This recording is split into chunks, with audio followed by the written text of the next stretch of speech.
बिस्मिल्लाहिर्रहमानिर्रहीम। जी स्टूडेंट्स, आज जो है न्यू टॉपिक स्टार्ट करते हैं, क्वालिटी कंट्रोल ऑफ वैक्सीन्स। जैसे कि मैंने आपको प्रीवियस लेक्चर में कोर्स आउटलाइन बताई थी, जिसमें वैक्सीन का जो है वो टॉपिक आया था, क्वालिटी एश्योरेंस ऑफ वैक्सीन्स का। तो ये वही टॉपिक है, quality control of vaccines. Quality control of vaccine इसलिए जो है ज़रूरी है इसमें, ताकि जो टेस्ट किए जाएं या जो भी फाइंडिंग्स हमारी आती हैं वो फिर इम्पॉर्टेंट होती हैं एश्योरेंस के लिए। फाइंडिंग से ही जो है वो हम एश्योर कर सकते हैं कि जो हमारी प्रोडक्ट है वो ठीक है। तो यही टॉपिक स्टार्ट करते हैं, क्वालिटी कंट्रोल ऑफ वैक्सीन्स। सबसे पहले वैक्सीन्स क्या हैं? Vaccines are used to boost your immune system and prevent serious life-threatening diseases. Vaccines आपने माइक्रोबायोलॉजी में भी पढ़ा है और आप पहले भी पढ़ चुके होंगे, दूसरे सब्जेक्ट्स में भी पढ़ चुके होंगे वैक्सीन्स। तो वैक्सीन्स क्या हैं? जो बूस्ट करती हैं आपके इम्यून सिस्टम को और जो लाइफ थ्रेटनिंग डिजीजेज हैं उसको प्रिवेंट करती है। A vaccine is a biological preparation that improves immunity to a particular disease. Vaccine जो है वो बायोलॉजिकल प्रिपरेशन है जो आपकी इम्यूनिटी को इम्प्रूव करती है कि कोई भी पर्टिकुलर डिजीज है तो उसके अगेंस्ट जो है आपकी इम्यूनिटी जो है वो इम्प्रूव होना जरूरी है। A vaccine typically contains an agent that resembles a disease-causing microorganism. Vaccine जो है आपको पता भी होगा कि उसमें वो एजेंट्स ही यूज होते हैं, वो खुद माइक्रोऑर्गेनिज्म ही होते हैं जो रिजेंबल करते हैं डिजीज कॉजिंग माइक्रोऑर्गेनिज्म। जो डिजीज कॉजिंग है तो एजेंट भी वही यूज होंगे जो रिजेंबल करेंगे उससे। मींस माइक्रोऑर्गेनिजम्स ही यूज होंगे वैक्सीन की प्रोडक्शन के लिए। And is often made from weekend और किल्ड फॉर्म ऑफ माइक्रोब।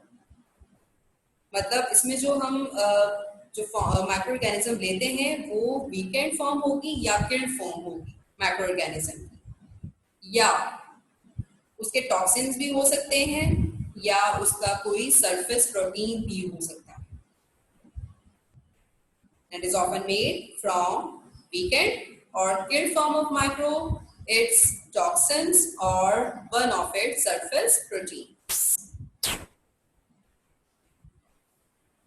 ये तो वैक्सीन के हवाले से इंट्रोडक्शन हो गया। अब हम क्वालिटी कंट्रोल की बात कर लेते हैं। The quality control of vaccine is intended to provide assurance of both the probable efficacy and the safety of every batch of every product.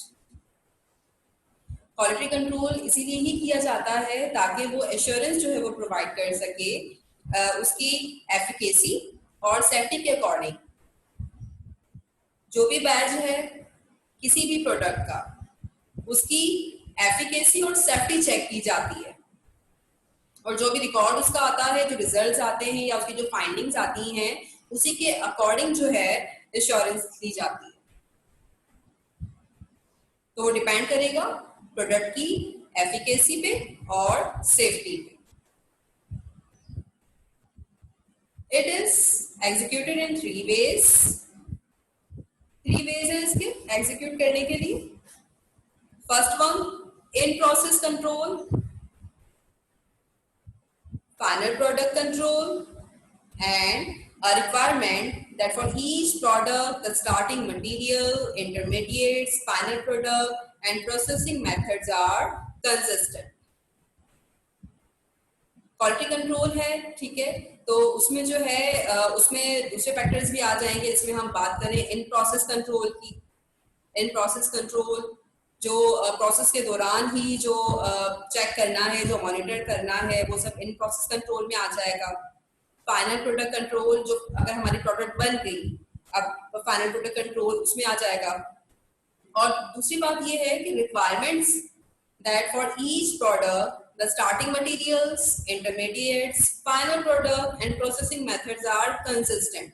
Means ये भी रिक्वायरमेंट है कि जो स्टार्टिंग मटेरियल्स हैं या जो इंटरमीडिएट्स हैं या जो फाइनल प्रोडक्ट है या प्रोसेसिंग मेथड जो है, मीन्स के जो मेथड फॉलो हो रहे हैं प्रोसेसिंग के लिए, वो भी एक्यूरेट होना चाहिए। क्योंकि ये सारे फैक्टर्स जो हमने डिस्कस किए, स्टार्टिंग मटेरियल है या इंटरमीडिएट्स हैं, फाइनल प्रोडक्ट है या जो मेथड्स हैं, तो वो एक्यूरेट होंगे जब भी हमारे पास जो रिजल्ट ठीक आएंगे और जो हमारी रिक्वायरमेंट है उसके मुताबिक आएंगे।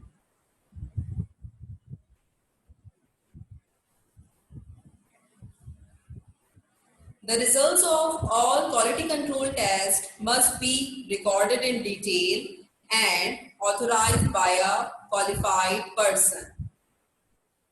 क्वालिटी कंट्रोल में आपको पता है कि डॉक्यूमेंटेशन भी बहुत ज़रूरी होती है, हर स्टेप का रिकॉर्ड लेना बहुत ज़रूरी होता है इन डिटेल, और वो जो क्वालिफाइड पर्सन होता है वही उसको ऑथोराइज करता है।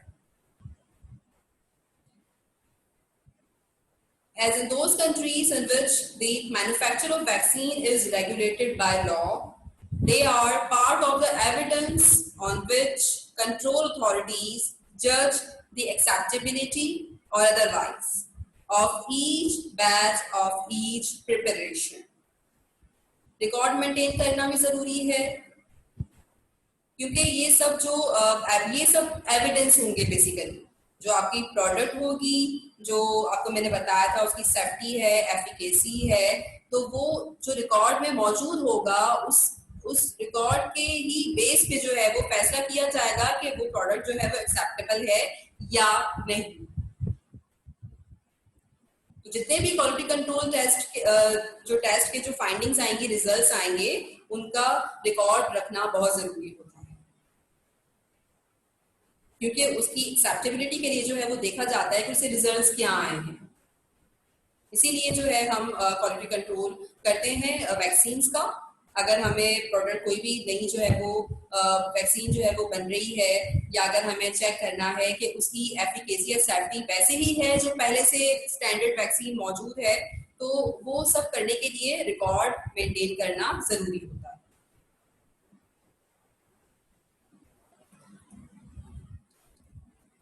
फिर बात करते हैं in process control. In process quality control is the control exercised over starting material and intermediates. In process control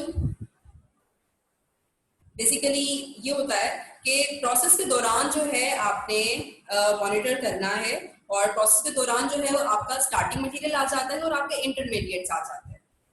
जब प्रोडक्ट जो है वो बन रही होती है, अब प्रोसेस के दौरान कंट्रोल रखना, उसका मॉनिटरिंग करना, उसकी स्टार्टिंग मटेरियल से और इंटरमीडिएट्स, तो वो कहलाता है in process quality control.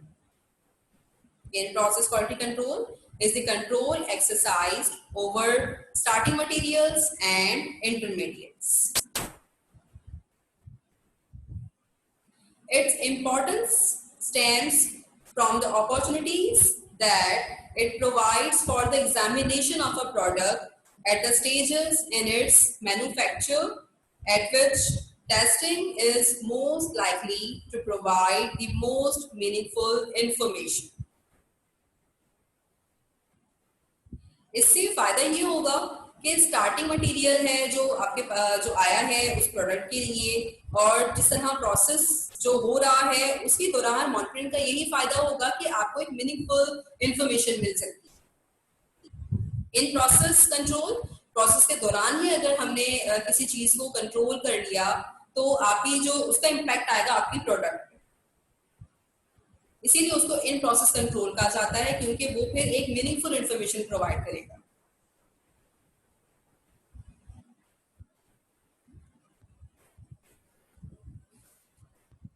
The WHO recommendations and national authorities stipulate many in-process controls.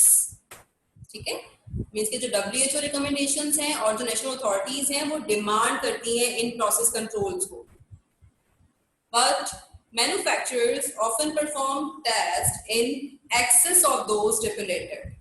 Means के जो डिमांड है, जो मैन्युफैक्चरर्स होते हैं वो ये कोशिश करते हैं कि उससे ज्यादा जो है वो टेस्ट परफॉर्म किए जाएं या जो रिजल्ट आया है वो रिकॉर्ड किया जाए. Specially sterility test. As by so doing, they obtain assurance that production is proceeding normally and that the final product is likely to be satisfactory. ये टेस्ट परफॉर्म इसलिए हो रहे हैं, जैसे मैंने आपको पहले बताया कि जो फाइंडिंग्स आएंगी इससे हमें बहुत सी चीजें पता चल सकती हैं, उसकी सेफ्टी के हवाले से, उसकी एफिकेसी के हवाले से, और जो रिकॉर्ड्स होंगे वो रिकॉर्ड्स जो है वो आप जब एविडेंस के तौर पे जो है वो पेश किए जाएंगे उसको, तभी जो है वो प्रोडक्ट जो है वो एक्सेप्टेबल की तरफ जा सकती है या एक्सेप्ट हो सकती है. उन फाइंडिंग से ही हमें पता चलेगा. तो इसीलिए जो है अच्छा, उन फाइंडिंग से जब हमारे पास रिजल्ट्स बिल्कुल ठीक आएंगे तो उससे आपकी जो प्रोडक्ट है वो सेटिस्फैक्टरी की तरफ जाएगी. मींस के वो एविडेंस जो होंगे, जो रिकॉर्ड होगा, जो आपने पहले से ही मेंटेन किया होगा, उससे जो रिजल्ट्स आएंगे, फाइंडिंग्स आएंगी, वो आपकी प्रॉपर होंगी. इसका मतलब ये होगा कि जो प्रोसेस हुआ है, जो प्रोडक्शन के दौरान जो भी स्टेप्स लिए गए हैं वो नॉर्मल ही हुए हैं, जो उसकी रिक्वायरमेंट के मुताबिक है. जब भी वो फाइनल प्रोडक्ट जो होगी वो एक्सेप्टेबल होगी.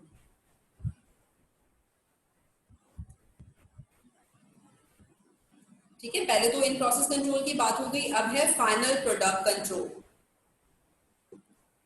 अब प्रोडक्ट बन गई, फाइनल प्रोडक्ट है, अब उसका कंट्रोल किस तरह चेक किया जाएगा, मींस के उसको किस तरह उसकी मॉनिटरिंग होगी, उसके लिए हमें करना पड़ेगा ऐसे,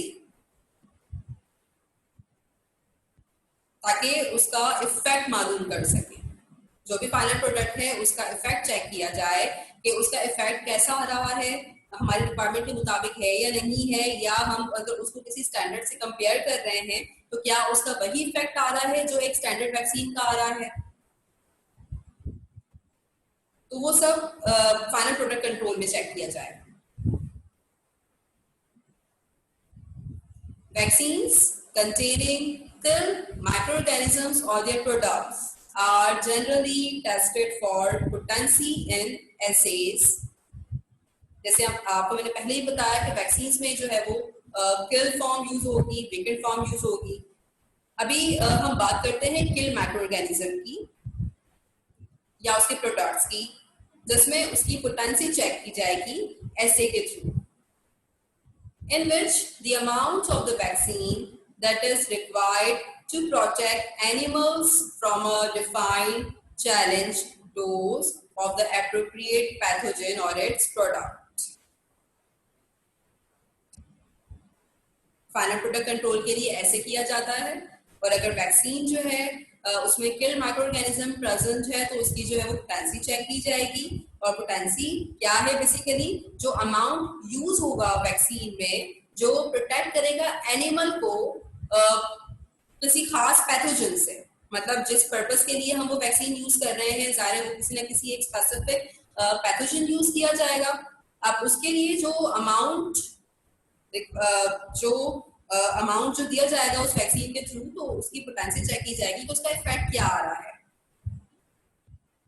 और वो अमाउंट जो प्रोटेक्ट करे एनिमल्स को किसी डिफाइंड चैलेंज डोज से, मतलब एक डोज होगी स्पेसिफिक और एप्रोप्रिएट होगी, पैथोजन प्रेजेंट होगा. अब वो प्रोटेक्ट कर भी रहा है एनिमल को या नहीं, तो ये सारे जो है वो रिकॉर्ड्स मेंटेन होंगे and is compared with the amount of a standard vaccine that is required to provide the same protection. जाहिर है एक तो टेस्ट वैक्सीन है और एक स्टैंडर्ड वैक्सीन है. ठीक है, तो जो टेस्ट वैक्सीन है, जो उसकी पोटेंसी आ रही है, उसको कंपेयर किया जाएगा स्टैंडर्ड वैक्सीन से जो कि रिक्वायर होगी सेम प्रोटेक्शन की.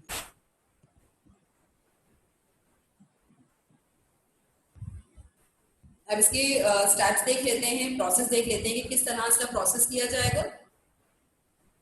3 logarithmic serial doses of the test vaccine and 3 logarithmic serial doses of the standard vaccine are made. Means कि अब क्वांटल ऐसे हो रहा है, 3 जो है वो लिए जाएंगे, डोजेस लिए जाएंगे, 3 logarithmic serial doses of the test vaccine. किस किस के? 3 जो है वो लोगैरिथमिक सीरियल डोजेस हुए टेस्ट वैक्सीन के, और 3 जो है वो लोगैरिथमिक सीरियल डोजेस हुए स्टैंडर्ड वैक्सीन के। And each is used to inoculate a group of 16 mice. और जो भी यूज किए जा रहे हैं, जो लोगैरिथमिक डोजेस जो हो रही हैं सीरियल डोजेस, तो वो इनोकुलेट किए जाएंगे 16 माइस के group. In the case of both the test vaccine and the standard, जाहिर सी बात है हमने जो है स्टैंडर्ड वैक्सीन भी दी है और टेस्ट वैक्सीन भी दी है। The middle dose is chosen on the basis of experience. अब डोज जाहिर है डिफरेंट है, तो एक मिडल डोज जो है वो चूज करनी पड़ेगी, और वो हमें पता चलेगा एक्सपीरियंस की बुनियाद। In the case of both the test vaccine and the standard, the middle dose is chosen on the basis of experience, so that it is sufficient to induce a protective response in about 50% of the animals to which it is given. Middle dose जो है वो हम choose करते हैं, ठीक है। वो हमें कैसे पता चलेगा? वो डोज जो प्रोटेक्ट कर रही है 50% एनिमल्स, जो इंड्यूस कर रही है प्रोटेक्टिव रिस्पॉन्स 50% एनिमल्स में जिनको हमने वो डोज दी थी। तो जो मिडल डोज जो हम चूज कर रहे हैं वो एक्सपीरियंस की बुनियाद पे होगा। वो डोज जो इंड्यूस करे protective response in about 50% of the animals, तो वो डोज जो है वो चूज की जाए। अब इसमें जो है एक लोअर डोज भी होगी, ठीक है, और एक हायर डोज भी होगी। अब लोअर डोज क्या है? Each lower dose may then be expected to protect less than 50% of the mice. हम लोअर डोज की अगर हम बात करें तो लोअर डोज वो होगी जो प्रोटेक्ट करे लेस देन 50% ऑफ द माइस, ठीक है, to which it is given, and each higher dose to protect more than 50% of the animal. Understood है ये कि अगर हायर डोज जो है वो किस तरह कहलाएगी कि वो 50% ऑफ एनिमल से भी ज्यादा जो है वो प्रोटेक्ट कर रहा है या इंड्यूस कर रहा है प्रोटेक्टिव रिस्पॉन्स, जब जो है हम उसको कह रहे हैं हायर डोज। और अगर हम लोअर डोज की बात करें तो वो प्रोटेक्ट करेगी लेस देन 50% ऑफ द माइस। तो इस तरह ये बेसिकली ये रिकॉर्ड मेंटेन करने के लिए ये सब चीजें जो है वो कैलकुलेट की जाती है, ताकि हमें पता चले कि हमारा रिजल्ट क्या आ रहा है। लोअर डोज क्या है इसकी, हायर डोज क्या है, मिडिल डोज क्या है। अब जो है हमने वैक्सीन जो है वो इनोकुलेट कर ली, स्टैंडर्ड भी और टेस्ट भी। 14 डेज तक जो है वो रखा जाएगा। 14 days later, all of the mice are inoculated या challenged with virulent Bordetella pertussis, ठीक है, virulent जो कि हार्मफुल इफेक्ट प्रोवाइड करे। Bordetella pertussis जो है वो एक ऑर्गेनिज्म है, ठीक है, जो एक इफेक्ट जो है वो हार्मफुल इफेक्ट प्रोवाइड करेगा। जाहिर है एक जो माइक्रो ऑर्गेनिज्म भी तो रखा जाएगा ना, ताकि उसका इफेक्ट पता चले कि हमारे वैक्सीन से जो है वो उसे क्या रिजल्ट्स आए।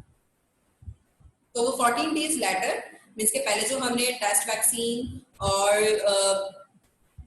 स्टैंडर्ड वैक्सीन की जो लोगैरिथमिक डोजेस जो है वो दी थी हमने सीरियल डोजेस, तो वो 14 डेज तक जो वो रखी थी। अब 14 डेज के बाद 14 days later all the mice are inoculated या challenged with virulent Bordetella pertussis, responsible है ये whooping cough के। तो ये जो ऑर्गेनिज्म है, ठीक है, वो जो माइसेस हैं उसमें जो है वो ये इनोकुलेट किया जाए ये organism.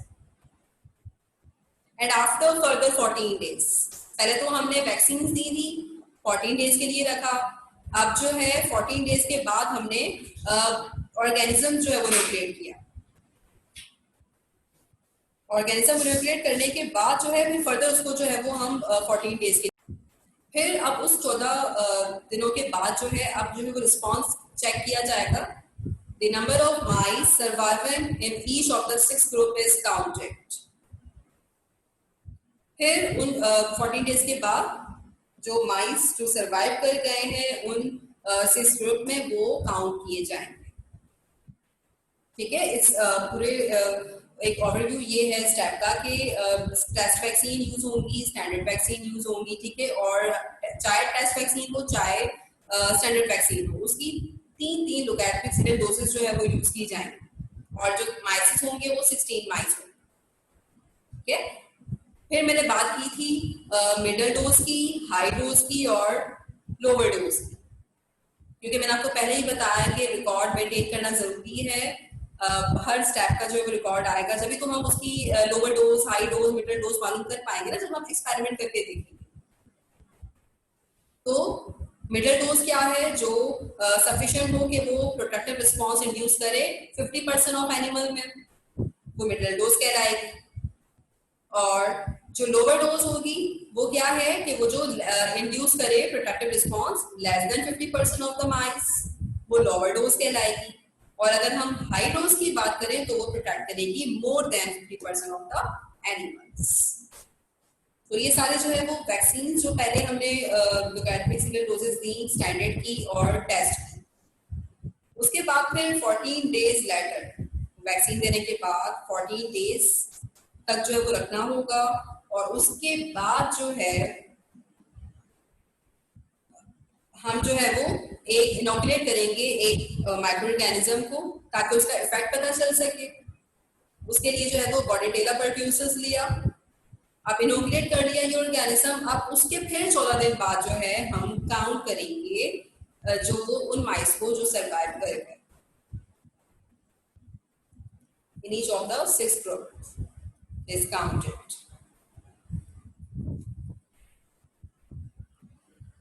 The number of survivors in each group is used to calculate the potency of the test vaccine. अब जो सर्वाइवर्स हैं, ठीक है, ग्रुप में, हर ग्रुप में वो कैलकुलेट किए जाएंगे उसकी पोटेंसी के according. The number of survivors in each group is used to calculate the potency. जितने भी सर्वाइवर्स हैं हर ग्रुप के, उनका जो है वो यूज होंगे पोटेंसी को कैलकुलेट करने के लिए टेस्ट वैक्सीन की relative to the potency of the standard vaccine. ठीक है, अब सारे रिलेटिव मींस के पोटेंसी जो है वो स्टैंडर्ड वैक्सीन की भी मौजूद है, वो भी चेक की जाएगी। तो दोनों का जो है वो बेसिकली कैलकुलेट करेंगे हम पोटेंसी, और किनकी, जो सर्वाइव कर गए या जो survivors. The potency of the test vaccine may be expressed as a percentage of the potency of the standard vaccine. जो पोटेंसी है टेस्ट वैक्सीन की वो एक्सप्रेस की जाएगी परसेंटेज पे of the potency of the standard vaccine, percentage of the potency of the standard vaccine. However, as the standard vaccine will have an assigned potency in international units. जो standard vaccine होती हैं आपने देखा भी होगा कि वो उनकी जो पोटेंसी असाइन होती है वो IU इंटरनेशनल यूनिट्स में होती है। It is more useful to express the potency of the test vaccine in similar units. जब स्टैंडर्ड वैक्सीन जो है वो हमारे इंटरनेशनल यूनिट पे प्रेजेंट है, तो जो टेस्ट वैक्सीन है वो भी उसी यूनिट्स में ही होंगी, एक्सप्रेस की जाए।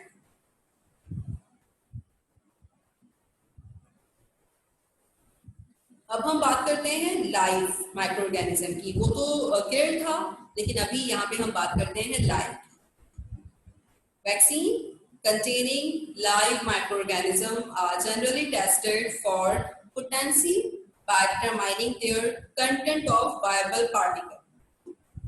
मीन्स कि अब जो माइक्रो ऑर्गेनिज्म है वो लिविंग है, ठीक है, तो उसमें ये बहुत इसमें इम्पोर्टेंट फैक्टर ये है कि इसकी जो भी डायल्यूशंस बनाई जाती है, क्योंकि वो लाइव है तो वो एक हार्मफुल इफेक्ट भी देगा अगर उसकी जो है वो प्रॉपर मॉनिटरिंग ना होगी। तो जो इसकी पोटेंसी चेक की जाएगी वो वायरल पार्टिकल के कंटेंट की बेस पे की जाएगी। In the case of the most widely used live bacterial vaccine, BCG vaccine, BCG क्या है? Bacillus calmette-guerin, ये एग्जाम्पल है लाइव बैक्टीरियल वैक्सीन की। ठीक है, Dilutions of vaccines are prepared in a medium. डायल्यूशंस बनाई जाएंगी, सारे हम लाइव माइक्रो ऑर्गेनिज्म यूज कर रहे हैं, तो उसकी डायल्यूशंस जो है वो प्रिपेयर की जाएगी. Dilutions of vaccines are prepared in a medium which inhibits clumping of cells. डायल्यूशंस बनाई जा रही है वैक्सीन की, प्रिपेयर की जा रही है मीडियम में जो कि इनहिबिट करेगा clumping of cells, and fixed volumes are dropped onto solid media capable of supporting mycobacterial growth. इसका मतलब ये है बीसीजी वैक्सीन जो है वो टीबी को प्रिवेंट करने के लिए यूज की जाती है. ठीक है, तो अगर अब उसका इफेक्ट चेक करना है तो हमें जो है जो मीडिया हमारा होगा उसमें माइकोबैक्टीरियम की ग्रोथ करवानी पड़ेगी, क्योंकि माइकोबैक्टीरियम ही रिस्पॉन्सिबल होता है ना टीबी कॉज करने के लिए, और बीसीजी वैक्सीन इसीलिए दी जाती है उसके प्रोटेक्शन के लिए. बीसीजी स्टैंड फॉर बैसिलस कालमेटी ग्वार. तो जो मीडियम है, ठीक है, वो मीडिया सॉलिड मीडियम प्रोवाइड करना होगा जो सपोर्ट करे माइकोबैक्टीरियल ग्रोथ को, क्योंकि उसमें माइकोबैक्टीरियम की ग्रोथ करवानी है, क्योंकि जो बीसीजी वैक्सीन है वो यूज हो रहा है अगेंस्ट प्रोटेक्शन टीबी, और टीबी के लिए रिस्पॉन्सिबल ऑर्गेनिज्म होता है माइकोबैक्टीरियम. तो जो सॉलिड मीडियम है तो उसमें जो है वो जो सॉलिड मीडिया वो होगा जो सपोर्ट करे माइकोबैक्टीरियल ग्रोथ को. इसीलिए जो है वो फिक्स वॉल्यूम जो है वो ड्रॉप किए जाएंगे उस सॉलिड मीडिया में. जैसे हमने पहले बात की लाइव बैक्टीरियल वैक्सीन की, जिसमें हमने एग्जांपल देखी BCG that is BCG vaccine जो यूज हो रहा है टीबी के प्रोटेक्शन के लिए. उसकी डायल्यूशन जो है वो प्रिपेयर की जाती है मीडियम में, ठीक है, और फिक्स वॉल्यूम जो है उसका ड्रॉप होगा उस सॉलिड मीडिया में जो सपोर्ट कर रहा है माइक्रोबैक्टीरियल ग्रोथ को. After a fortnight, the colonies generated by the drops are counted. सारे हमने वो डायल्यूशंस बना के एक फिक्स वॉल्यूम जो है वो ड्रॉप किया उस solid media. Fortnight means 2 weeks बाद. अब फिर 2 वीक्स तक जो है वो वेट करना है.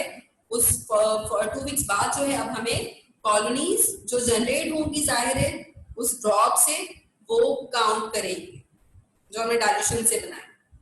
After a fortnight, the colonies generated by the drops are counted and the live count of the undiluted vaccine is calculated. उसके साथ साथ जो है जो लाइव काउंट होगा अनडाइल्यूटेड वैक्सीन का वो भी कैलकुलेट किया जाए.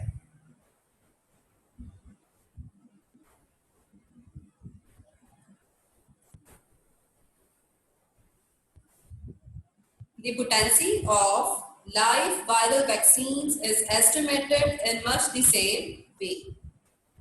उसी वे से जो है वो पोटेंसी चेक की जाएगी उस लाइव वायरल वैक्सीन की.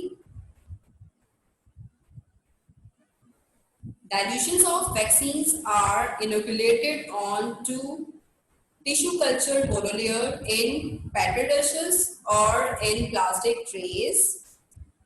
अब जो डायल्यूशंस है वैक्सीन की वो इनोकुलेट की जाएंगी टिश्यू कल्चर मोनोलेयर. इसमें जो है वो हमें उसका चेक करने के लिए उसकी इफेक्टिविटी टिश्यू कल्चर मोनोलेयर जो है वो रिक्वायर होगा, ठीक है, जो किसी पेट्री डिश में प्रेजेंट है या किसी प्लास्टिक ट्रे में है.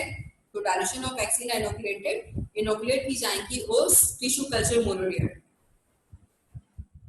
And the infective particle count of the vaccine is calculated.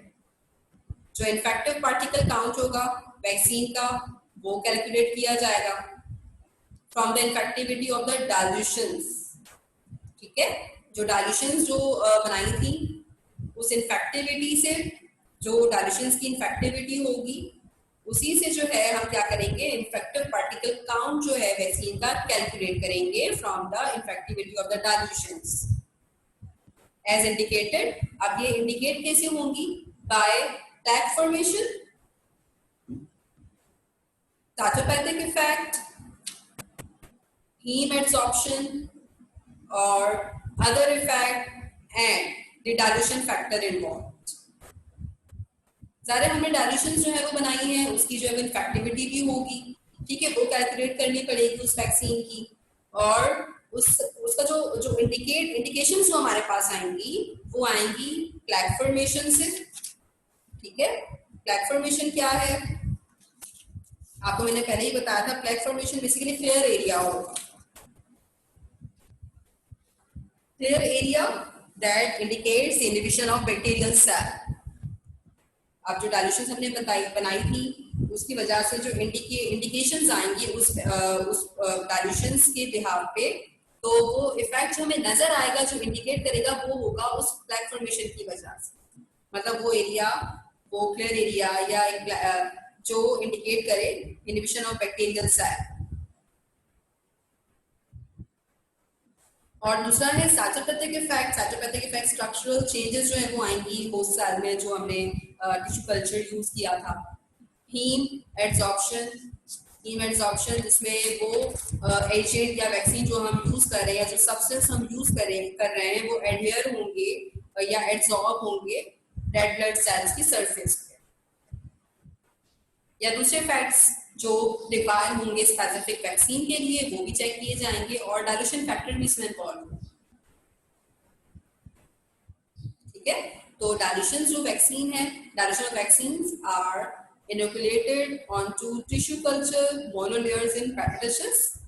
जो डायल्यूशंस बनाई थी, डायल्यूशंस थी जो वैक्सीन्स की, वो इनोकुलेट होंगी टिश्यू कल्चर मोनोलेयर में, क्योंकि इसमें जो है वो टिश्यू कल्चर रिक्वायर होगा।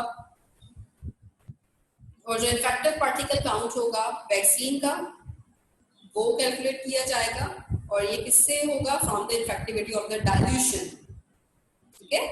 और इसको इंडिकेट हम कैसे करेंगे, by plaque formation, cytopathic effect, haem adsorption और अदर इफेक्ट जो रिक्वायर होंगे पर्टिकुलर वैक्सीन से, और एंड डायल्यूशन फैक्टर। इसमें जो है वो डायल्यूशन फैक्टर भी इन्वॉल्व होता है अगर हम बात करें लाइव माइक्रो ऑर्गेनिज्म। तो आज जो है हमने क्वालिटी कंट्रोल ऑफ वैक्सीन जो है वो स्टार्ट किया, जिसमें हमने इन प्रोसेस कंट्रोल स्टडी किया। उसके बाद हमने जो है लाइव माइक्रो ऑर्गेनिज्म और फिर माइक्रो ऑर्गेनिज्म की जो है वो पोटेंसी चेक करने के लिए जो है हमने प्रोसेस देखा कि किस तरह जो है उसकी पोटेंसी चेक की जाएगी, और अगर कोई लाइव माइक्रो ऑर्गेनिज्म है उसके लिए अलग प्रोसीजर फॉलो होगा, और अगर किल्ड माइक्रो ऑर्गेनिज्म है उसके लिए अलग प्रोसीजर फॉलो होगा।